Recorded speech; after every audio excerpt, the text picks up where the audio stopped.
Effective communications. Being kind to others is the best thing one can do for oneself.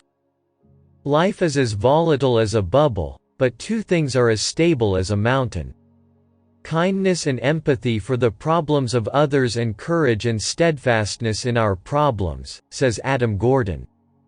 Here are some principles that can help improve relationships. 1. Intimacy, kindness, and self-sacrifice. In business and social relationships, you naturally rely on the resources and people you turn to when facing adversity and difficulty. Use every opportunity to support those around you to strengthen this support base. At the heart of everyone is a kindness and self-sacrifice savings account. With the support of others, you save in this account and benefit from it when needed. In other words, when you support others in the maze of life, they feel this intimacy and store it in the corner of their mind and heart.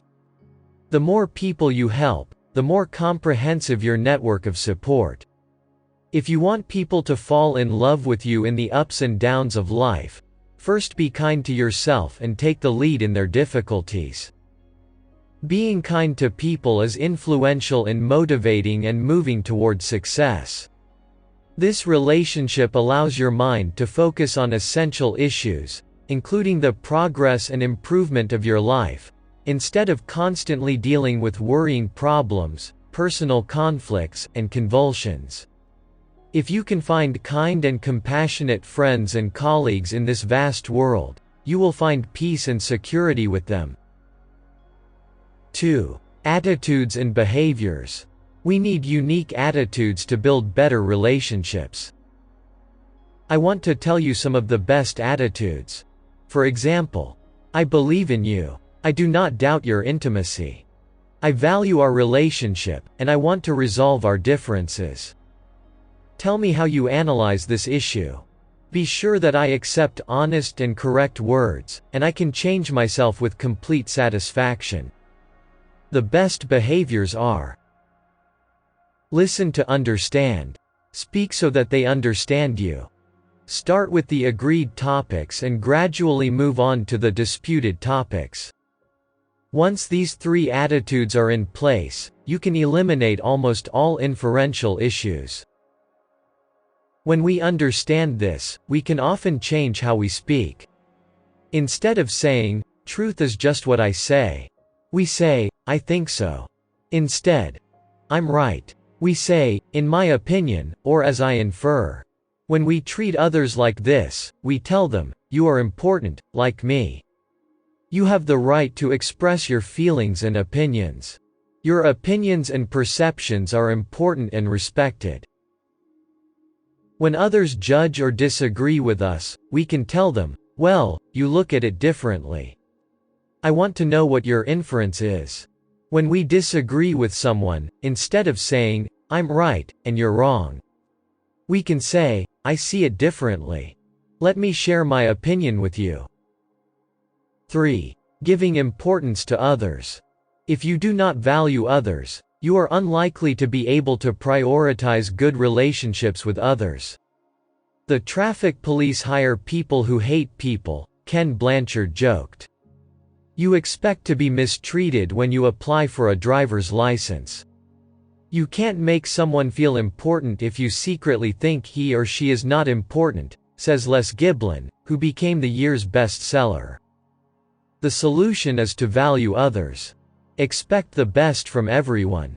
Assume that others have good motives. Unless proven wrong. Instead of asking others to love you, love them. Instead of marble, engrave your name on hearts. The best way to do this is to add value to others, said Charles Spurgeon, a 19th-century clergyman. So, pay attention to the following points. Pay attention to the abilities of others. Help others discover their potential. Help others increase their capabilities. Some have a transactional tone in dealing with others, in that they are only willing to add to the values of others if others reciprocally add to them. To value and prioritize relationships with others, you must examine your motivations. You must be careful not to dominate others to achieve your desires. 4. Be an eagle. An old proverb says, "Never send your ducks to the school of eagles." There are many ducks in the world. But there are only a limited number of eagles, and the hardest thing in the world is to make a duck behave like an eagle.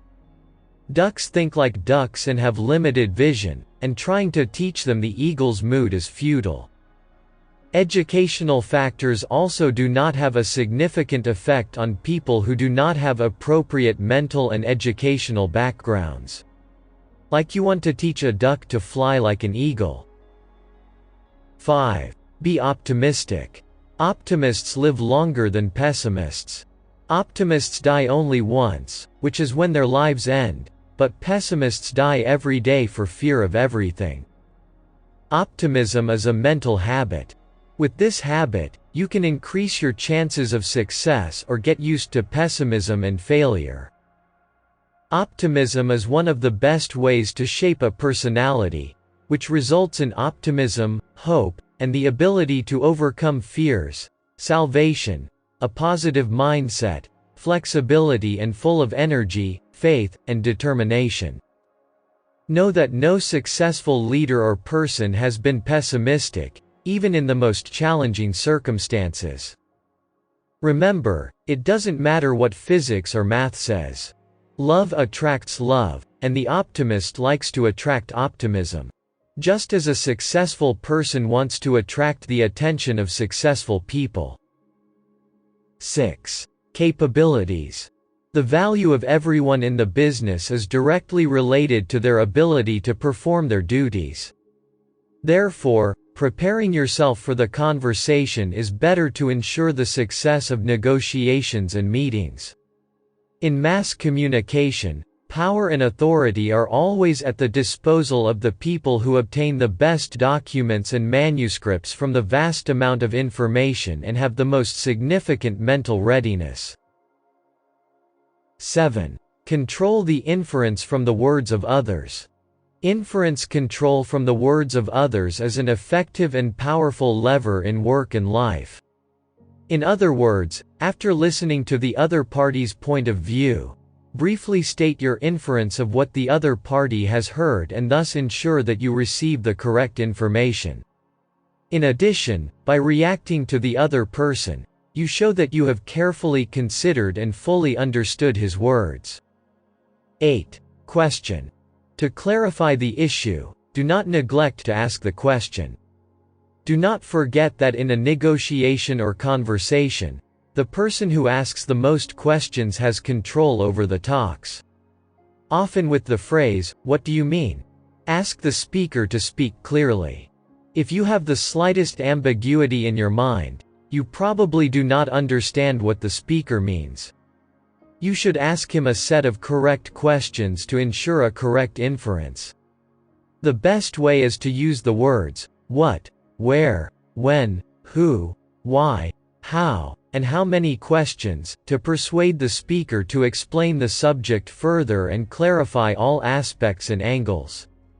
Also, ensure you understand what the other person is saying by asking yes and no questions. 9. Perception and belief. Our perceptions and inferences can lead to personality conflict or relationship breakdown. Inferential issues are challenging to resolve because everyone believes that the world is how they infer. These people say, "If you disagree with me, you are automatically wrong. Because I do not doubt that I am right." If we are right enough to think that any other attitude is wrong, problems in our relationship will be inevitable. Communication problems will often be resolved if people know that the main problem is their perception of the facts. 10. Acceptance. We are either attracted to the other person or ignored. Therefore, in the first encounter, we focus on the reaction of others to take a proper position against them. 11. Compatibility. If you dislike a person's opinion or behavior, avoid direct blame and criticism that hits his mind and hurts his sense of selfishness. In the face of any disagreement or taste, ask yourself, how important is my disagreement? Is it worth resisting? And if you feel that emphasizing your point of view does not make much difference, forget it. Because the firm denial of the other person's point of view and showing off his weaknesses prevents you from making him both your opinion and your thought. 12. Criticism and scorn. In work and family relationships, sometimes the situation is such that we need to take constructive criticism. One of the requirements of constructive criticism is that instead of criticizing the character of others, you should only criticize their behavior or action. I remind you that success comes with and through others, and hostility is not the way to happiness and success. We all need friendship with each other. Rest assured that if you express your love to others, they will reciprocate the love. Do not offend your friends by blaming them. Family psychologists have a motto: criticism is anti-love. Constant slandering and blaming destroys friendship and love and lead to confrontation and defense. Your friend or spouse may have chosen the wrong path. You can warn him. But never consider yourself responsible for training him. Remember that too much blame makes others not value what you say and consider it part of your personality. Prolonged rebukes and repeated rebukes annoy the soul and disturb the human psyche.